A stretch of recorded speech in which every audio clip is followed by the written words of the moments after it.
Lakshmi's YouTube శ్రోతలకు స్వాగతం. నా ఛానల్ ఇంకా సబ్స్క్రైబ్ చేయని వారు వెంటనే సబ్స్క్రైబ్ చేయండి, లైక్ షేర్ చేయండి. సబ్స్క్రైబ్ చేసి పక్కనే ఉన్న బెల్ ఐకాన్ క్లిక్ చేసినట్టయితే వీడియో అప్లోడ్ చేయగానే ముందుగా వినటానికి నోటిఫికేషన్ వస్తుంది. Thank you. చందమామ కథ మృత్యుదేవత 1949 సెప్టెంబర్ సంచిక నుండి. ఒక పల్లెలో 3 దొంగలుండేవారు. దగ్గరగా ఉన్న ఒక కొండలోయలో వాళ్ళు దాగుకొని ఆ దారిపోయే బాటసారులపైన పడి రోజు దోచుకుంటూ ఉండేవాళ్ళు. ఒకనాడు వాళ్ళ ఆ లోయలో పొంచి ఉండగా కొండ నుంచి పరిగెత్తుకొస్తూ ఒక సన్యాసి కనపడ్డాడు. వాళ్ళ సన్యాసిని ఏ పెద్దపులో తరుముకొస్తుందనుకున్నారు. తాము దాగుకొని ఉన్న పొదలోంచి బయటికి వచ్చి సన్యాసిని అడ్డగించి, ఎందుకయ్యా ఇలా పారిపోతున్నావు అని అడిగారు. అప్పుడు ఆ సన్యాసి గజగజ వణుకుతూ, ఆ కొండలో ఒక గుహ ఉంది, తపస్సు చేసుకోవడానికి వీలుగా ఉంటుందని ఆ గుహలోకి వెడితే నాకు మృత్యుదేవత కనిపించింది. ఇంకా ఒక్క క్షణం నిలబడినా అది నన్ను చంపేస్తుందని భయమేసి పారిపోతున్నాను, నన్ను ఆపకండి అన్నాడు.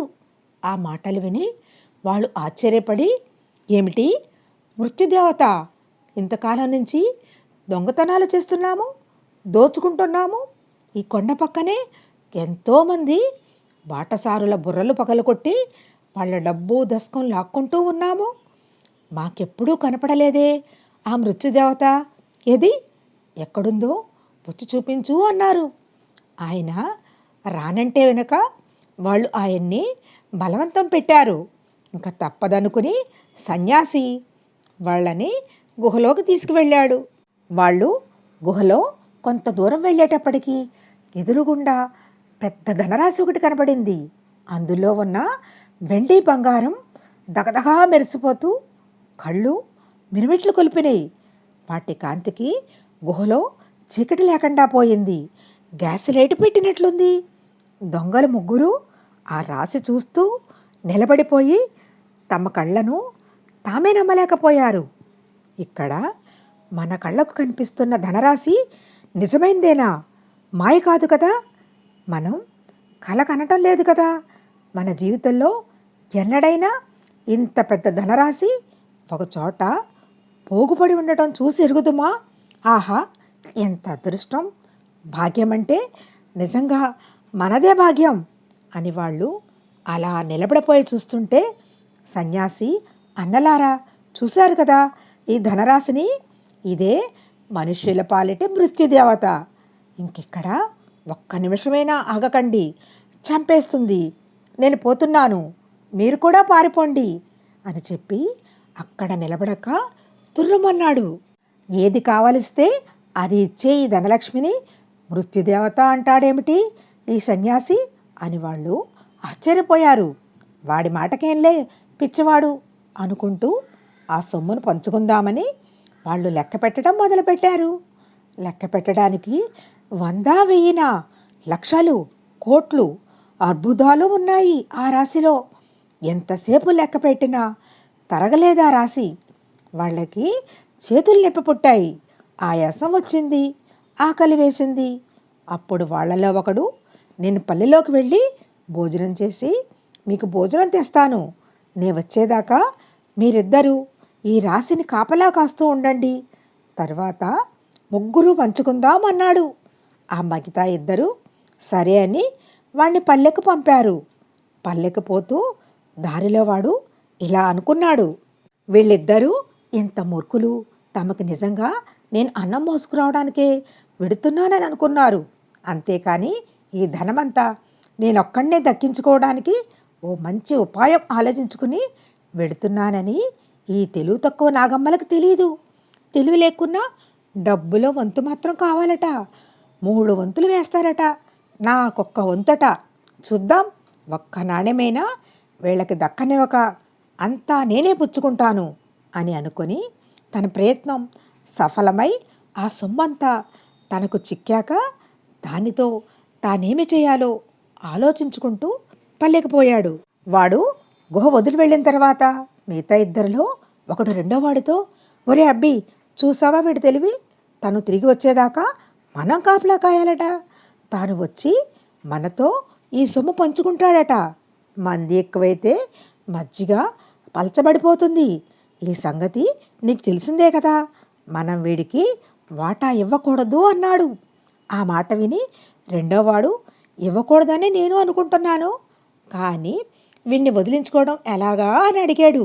దానికేముంది, వాడు తిరిగి వచ్చేవేళకి మనమిద్దరం గుహద్వారం దగ్గర దాక్కుని ఉండి వాడు లోపల అడుగు పెట్టడం తడవుగా మనం దుడ్డుకర్రతో మోది చంపేస్తే సరి, శని విరగడైపోతుంది అని సలహా ఇచ్చాడు.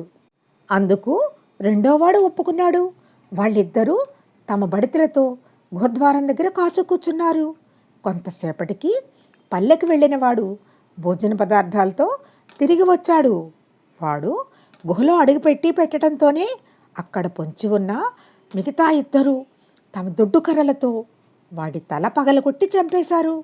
ఇలాగా వాడా ధనరాశికి బలి అయ్యాక వాళ్ళిద్దరూ తమ ఒంటి మీద పడ్డ రక్తాన్ని కడుక్కొని వాడు తెచ్చిన భక్ష్యాలను గుహలోకి తీసుకుపోయి ఆ ధనరాశికేసి చూస్తూ ఈ డబ్బంతా మనదే కదా అని లొట్టలు వేసుకుంటూ ఆ భక్ష్యాలు తిన్నారు.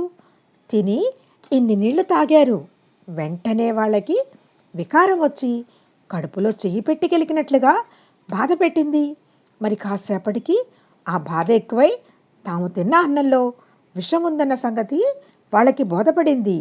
అప్పుడు వాళ్ళల్లో ఒకడు రెండోవాడితో, చూసావట్రా అబ్బి, ఈ దుర్మార్గుడు ఎంత ద్రోహం చేశాడో, మనకిద్దరికీ ఇలాగ విషం పెట్టి చంపేసి ఈ డబ్బంతా తనే దక్కించుకుందాం అనుకున్నాడు అని తిట్టడం మొదలుపెట్టాడు. రెండోవాడు, ఒరేయ్, వాణ్ణి అనడం ఎందుకు, మనమేం తక్కువ చేశామా? లింగాన్ని మింగేవాడు ఒకడైతే గుడిని మింగేవాడు ఇంకొకడు అన్నట్లు మనం వాడికంటే ఎక్కువ ద్రోహాన్నే చేశాం. ఇంతవరకు అన్నదమ్ముల్లాగా కలిసిమెలిసి తిరిగిన మనకి ఈ రోజున ఈ ధనరాశి కనపడి మనలో దుర్బుద్ధి పుట్టించి ఒకళ్ళ చేత ఒకళ్ళని నాశనం చేయించింది. ఆ సన్యాసి దీన్ని మృత్యుదేవత అని చెప్పి పారిపోతే మనం ఆయన్ని పిచ్చివాడని గేలిచేశాం. ఆయన చెప్పింది ఎంత నిజమో చూడు అన్నాడు. చేతులు కాలేక ఆకులు పట్టుకుంటే ఏం లాభం? మరి కాసేపటికి ఆ విషం వల్ల బాధ ఎక్కువైపోయి ఇద్దరూ ఆ ధనరాశి ముందర గిలగిలా తన్నుకుంటూ చచ్చిపోయారు. కథ సమాప్తం. చందమామ కథ బహుమానం. 1949 సెప్టెంబర్ సంచిక నుండి. ఒక గ్రామంలో గంగులు గౌరమ్మ అనే పేద దంపతులుండేవారు. వారికి చాలా కాలానికి ఒక కూతురు పుట్టింది. ఆ పిల్లకు గగనమ్మ అని పేరు పెట్టి అల్లారు ముద్దుగా పెంచుకుంటున్నారు. గౌరమ్మ ఎంతకాలం నుంచో కష్టపడి దాచుకున్న డబ్బుతో ఒక నవరసు కొన్నది. దానిని భర్తకిచ్చి కంసాలి బ్రహ్మన్న చేత దీనితో మన గగనకు మురుగులు చేయించండి అని చెప్పి పంపింది. బ్రహ్మన్న వద్దకు వెళదామని గంగులు బయలుదేరాడు. ఆ ఊరిలోనే బులిబాబురాజు గారనే జమీందారు ఉన్నాడు. ఆయన భార్య బసవమ్మ జాలిగుండె కలది. బీదలంటే ఆమె ప్రాణం పెడుతుంది. కంసాలి బ్రహ్మన్న ఇంటికి వెళ్ళాలంటే బాపిరాజు గారు గుమ్మం ముందు నుంచే వెళ్ళాలి. గంగులు ఆ దారిని పోతూ ఉండగా బాపిరాజు గారు అతన్ని పలకరించి లోపలకు తీసుకుపోయారు. సావిట్లో తాటాకు చాప మీద గంగులను కూర్చోబెట్టి రాజుగారు మాట్లాడుతూ ఉండగా ఏడుస్తున్న 3 ఏళ్ల అమ్మాయిని తీసుకువచ్చి బసవమ్మ అక్కడ దిగబెట్టింది. ఆ పిల్ల చేతులుకున్న బంగారు మురుగులు చూచి గంగులు, మన గగనకు కూడా ఇటువంటి మురుగులే కదా చేయించబోతున్నాము అనుకుని మురిసిపోయాడు. ఇంతలో బసవమ్మ లోపల నుంచి గబగబా వచ్చి పిల్ల ఆడుకుంటూ ఉన్న స్థలమంతా వెతికింది. ఎందుకలా వెతుకుతున్నావని భర్త అడిగే వరకు అమ్మాయి ఏడుస్తూ ఉంటే నారాయణమ్మ గారు 2 కాసులు చేతికిచ్చి ఊరుకోబెట్టింది. ఇప్పుడు వెతికితే ఒక్కటే కనపడుతున్నది అని చెప్పింది. ఈ మాట వినగానే రాజుగారు, ఏమి గంగులు, నువ్వు గానీ తీయలేదు కదా అని అడిగారు. ఇప్పుడు గంగుల సంగతి చిక్కులో పడింది. ఇక్కడ రాజుగారింట్లో కాసు కనపడకుండా పోయింది. తను పెదవాడు కావటం చేత, ఆ సమయంలో అక్కడనే ఉండటం చేత తనను వారు అనుమానించడంలో ఆశ్చర్యం లేదు. పైగా తన వద్ద సరిగా ఒకే ఒక కాసు ప్రత్యక్షంగా ఉండనే ఉన్నది. కనుక తను ఏమి చెప్పుకుందామనుకున్నా లోకం నమ్మదు. అందుచేత తన వద్ద ఉన్న కాసు వారికిచ్చివేసి నేనే తీశానంటే తీరిపోతుందనుకున్నాడు. తన కాసు ఒక్కటి వారికిచ్చివేస్తే మరి అతని ముద్దుల కూతురు గగనకు మురుగులు ఎలా వస్తాయి? ఇంతకు ఇంటికి పోయి భార్యకు ఏమని సమాధానం చెప్పడం? ఈ విధంగా గంగులు మనస్సులో మదనపడి తన వద్ద నుండే కాసు తీసి రాజుగారికి ఇచ్చివేసి ఉసూర్మంటూ తన మాన తను పోయాడు. గౌరమ్మ అస్తమానం ఏమండి ఇంకా ఎప్పుడిస్తాడు మన అమ్మాయి మురుగులు అని భర్తను పోరుతూ ఉండేది. ఇదిగో అదుగో అంటూ గంగులు కాలయాపన చేస్తూ వచ్చాడు. ఇంతలో ఒకనాడు కంసాలి బ్రహ్మన్న ఏదో పని మీద ఆ వీధిని పోతూ గౌరమ్మ కంటపడేసరికి ఆమె బ్రహ్మన్నను నిలేసి అడిగింది. ఆమె మాటలకు బ్రహ్మన్న నిర్ఘాంతపోయాడు. తరువాత నిజానిజాలు బయటపడ్డాయి. భర్త ఇంటికి వచ్చిన తర్వాత ఏమిటి మోసం అని గౌరమ్మ కంగారు పడుతూ అడిగింది. ఆనాడు బాపిరాజు గారి ఇంట జరిగిందంతా గంగులు దాపరికం లేకుండా చెప్పే వరకు ఆమె మొదలు నరికిన చెట్టులా కూలిపోయింది. ఒక రోజున బాపిరాజు గారి భార్య బసవమ్మ ఒడ్లు ఎండపోసింది. సాయంత్రం ధాన్యం ఎండిన తర్వాత వాటిని బస్తాలకు ఎత్తి చేపలు దులుపుతూ ఉండగా ఒక తాటాకు చేపలోంచి బంగారపు కాసు ఒకటి కింద రాలింది. బసవమ్మ ఆశ్చర్యంతో గబగబా ఇంట్లోకి పోయి తన వద్దనున్న కాసులు లెక్క చూచింది. నా పెట్టెలో ఉండవలసిన 14 నవరసులు సరిగానే ఉన్నవి. ఆ రోజున గంగులు దొంగిలించిన కాసు వెంటనే తిరిగి ఇచ్చేశాడు కదా, మరి అదనంగా ఇప్పుడు ఈ కాసు ఎక్కడి నుంచి వచ్చింది అని ఆమెకు సంశయం కలిగింది. ఆమె తన సంశయాన్ని భర్తకు చెప్పగానే ఆయన ఆ కాసులన్నీ తీసుకురమ్మన్నాడు. 14 కాసులు పరీక్షించగా అందులో 13 కాసులు 1830లో తయారైనట్టు, ఒక్కటి మాత్రం 1843లో తయారైనట్టు వాటి మీద నుండే ముద్రలు చెప్పాయి. అప్పుడు రాజుగారు మన 14 కాసులు ఒక్కసారిగా కొన్నవే కనుక వాటన్నిటిపైన ఒకే సంవత్సరం వేసి ఉండాలి. ఇందులో 13 కాసులు మనవే, కానీ 1843 సంవత్సరం ముద్ర వేసింది మాత్రం మనది కాదు అని నిశ్చయించారు. అయితే ఈ కాసు గంగులది అయి ఉండాలి అని బసవమ్మ అన్నది. వెంటనే గంగులకి కబురంపి పిలిపించారు. కాసును గురించి మళ్ళీ వారు అడిగే వరకు గంగులు హడిలిపోయాడు. నీకొచ్చిన భయం ఏమీ లేదు గంగులు, నిజం చెప్పు అని బసవమ్మ గారు నెమ్మదిగా అడిగిన మీదట కళ్ళనీళ్ళు కక్కుకుంటూ గంగులు జరిగిన కథ అంతా చెప్పాడు. అదంతా విని అయ్యయ్యో ఎంత పని జరిగింది, గంగగోవు లాంటి గంగులు ఎరక్కపోయి కష్టపెట్టామే, నిరపరాధిని నిష్కారణంగా వీధికి ఇడ్చాము అని బసవమ్మ గారు అనేక విధాలా విచారించింది. గంగులు ఇంటికి వెళ్ళిపోయాడు. ఇలా ఉండగా మరో వారం రోజులకల్లా పెళ్ళామును బిడ్డని వెంట పెట్టుకురమ్మన్నారని చెప్పి గంగులకు బులిబాపిరాజు గారి వద్ద నుంచి మళ్ళీ కబురు వచ్చింది.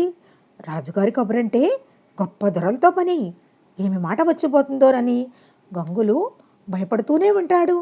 ఏమైతే మటుకు తప్పుతుందా రాజుగారి ఆజ్ఞ. కుటుంబాన్ని వెంట పెట్టుకుని గంగులు రాజుగారి దర్శనానికి వెళ్ళాడు. అప్పటికి కంసాలి బ్రహ్మన్న అక్కడే కూర్చుని ఉన్నాడు. గంగులు రాగానే బ్రహ్మన్న ఒక చిన్న మూట విప్పి అందులో వస్తువులు బసవమ్మ గారికి అందించాడు.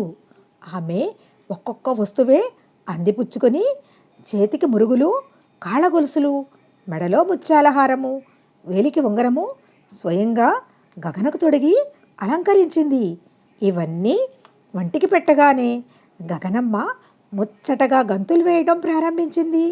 చిన్నారి గగనమ్మ చిట్టి గంతులు చూచి ఆమె తల్లిదండ్రులు, రాజుగారి కుటుంబమే కాక అక్కడ ఉన్నవారు అందరూ ఎంతో సంతోషించారు. కథ కంచికి మనమేంటికి.